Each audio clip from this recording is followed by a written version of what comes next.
Hi everyone and welcome back to another Hygge guide. It's Monday, it's summer, it's hot outside and most people think about going to the beach or go take a swim in the sea.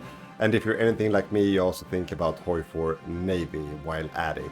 So, it's the perfect excuse for me to focus on some Navy mechanics.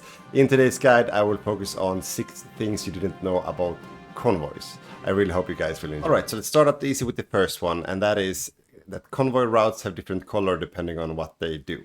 So the first one is the white one, and that is transfer of supplies. And that's basically if you have supplies going to a unit somewhere on the map, which could be either land forces, air forces, or also your ships that are based somewhere or on mission somewhere. They would also need supply from somewhere on the map. The second one is the green one, which is Lend-Lease. If you are being Lend-Leased by someone, that's the route Lend-Lease will take.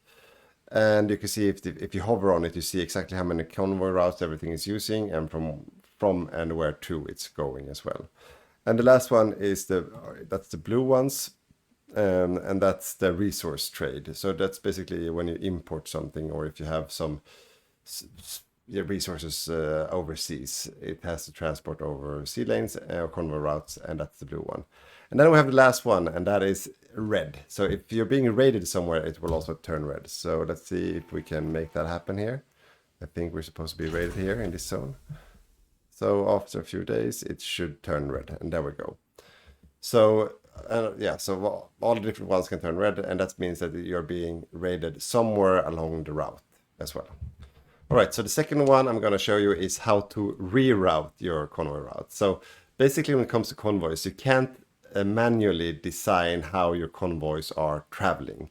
It's a very clunky mechanic, so the only way to actually reroute them or tell them how to go on the map, that is to close down different zones or prioritize away different zones. So right now we are being raided in this zone. We can see the enemies down here. So if we just say, let's block this one, and then we unpause, and then we see, all the routes rerouted somewhere else. So it's kind of like whack-a-mole with the different routes, and then it takes different routes. And they could also go over land if that's the closest and best way, because it flows like water, so it takes like the best supply route available always. So if you want to reroute something, if you want to avoid being raided, or you want to take a different route for whatever reason, that's how you do it. You start closing down routes, or you do this one, avoid this one certain as well, and then it would reroute some of them. All right, so let's go on to the third one. This is like 2 in 1, and this is where it gets a little bit more complex. Lend-Lease to someone is using their receivers convoys. So that's the first thing. So if I would Lend-Lease South Africa, and I do it like this, let's say I want to Lend-Lease, let's take some of the trains, under monthly, I mean 10 trains. Then you can see it will require 12 out of 12 available convoys. If I would go to, let's say 25, it would require 30 convoys, but they only have 25. And this is where it gets really tricky, because if I then would say, okay, let's then just do like 20, and that's fine. So they would have 1 surplus. But that would mean that they might need some of them for trade. I can't see how many they use for supply or trade somewhere. So if I would take all of their convoys available in stock, I would probably supply kill them.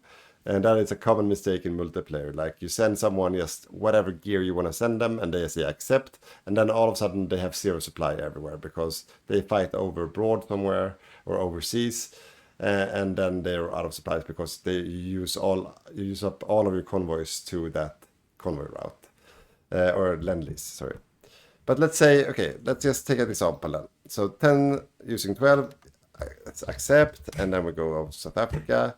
We do accept this. And this is the second thing, if I unpause now.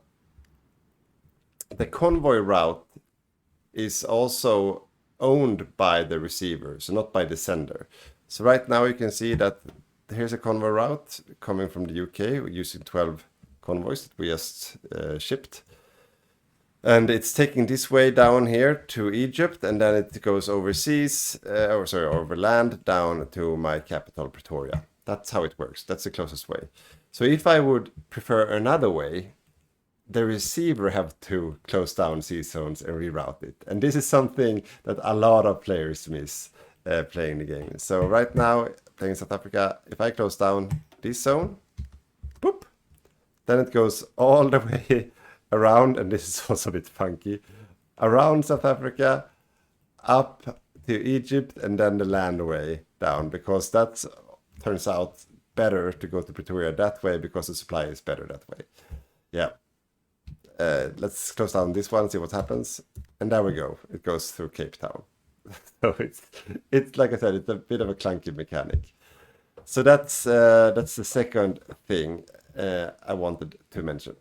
Before moving on to the next part, I just want to say that most of you watching this are yet not subscribed to our channel. So please hit that subscribe button and you will receive a new guide from me and Botboost every Monday. Right now we also have a new podcast format that we send out every second week, and we also have exclusive Patreon content every second week as well. That's additional on top of the Mondays ones. So if you become a patron on Slug 3 or above, and also support us, you will receive that full archive of Patreon exclusive guides. Yeah, let's continue. Right, so on to my fourth point, and this is something also I think a lot of people overlook when they play the game. So convoys in a naval battle, and they do appear in a naval battle constantly, because every time they are being attacked, they appear in a naval battle, and they actually appear in the same battle line as carriers. So this 1, 2, 3, third line in the naval battle, that's where they end up. So, and they work similar to a carrier, which means that to get full screening, they need both lines of screens. So the first line with the screens, and then the second line with the battle line, the heavy cruisers and the battleships and so on, and then they end up here. But they are more, it's more efficient to, or easier to screen the convoys, because as you know, a carrier needs one battleship for full screening in the second line. A convoy, 4 convoys need one battleship. So it's 0.25 per battleship. Yeah, or that, yeah, that way. And when it comes to destroyers, so one destroyer can screen 2. Yeah, that's an easy way to say it. One destroyer can screen 2 convoys, and one battleship or heavy cruiser can screen 4 convoys. So that's how it is. So right now in this battle right now, as it looks, it should be full screening efficiency at a glimpse at it, because 2 destroyers should be able to have the first line fully screened, but the positioning is bad, which means that it's minus 8.8, which means that it went up on 87. But yeah, so how to translate this into some kind of practical use? It basically means that if you have a quick look at your different routes across the globe, that gives you an idea how many screens, like in average, you would need per escort group. So you always have full screening when going to a battle. And then if you want to have double cover, then you could also add heavy cruisers into your screening or something like that.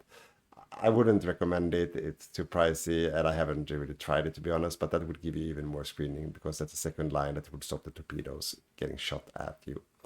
But yeah, that was this fourth point. So to my fifth point, and this is something I think people will notice if they do surface raiding at some point. And that is that, I will tell you why now, convoys, they actually have some attack damage and AA as well. So as you see here, a convoy has 0.2 light attack and 1 in light piercing. And if you do surface raiding with destroyers that doesn't have any armor, for example, then you will actually notice after a while that your destroyers are starting to get hammered down and you need to go into repair. It's very little, but still, you will notice it. So you will be constantly going back to repair after each fight, because not after several fights, because it gets worked down over time. So my last point, and that is also regarding convoys, and that is if you're in a battle of attrition on like the Battle of Atlantic and you want to know, am I losing this or winning this, or am I keeping up with my convoy production, basically? is my stockpile dwindling? Then the best way to see that without looking at the actual numbers is to go into Intel on yourself, go down to civilian, to convoys, take a 3-year period, and then you hover at the left side of the screen. Then you will see how many total or how much you're producing in compared to losing. And you can see how it develops over time. So to the right is today, and then over time is to the left. So right now we're producing 0 a day and we're losing more a day. So right now we're slowly losing, if this would be the case, right? So that's like an easy trick. So use the spy view on yourself to see how you're trending in terms of stockpile and production of convoys. That was everything I had for you today. I hope you learned something new about convoys and it will be useful in your next single player campaign or multiplayer campaign or game down the road. Next week will be a podcast format as we do every second week, and the week after that will be me again as Boppus covered for me while I was on vacation. So not sure what the subjects are yet, but we will know in short. So yeah, until then.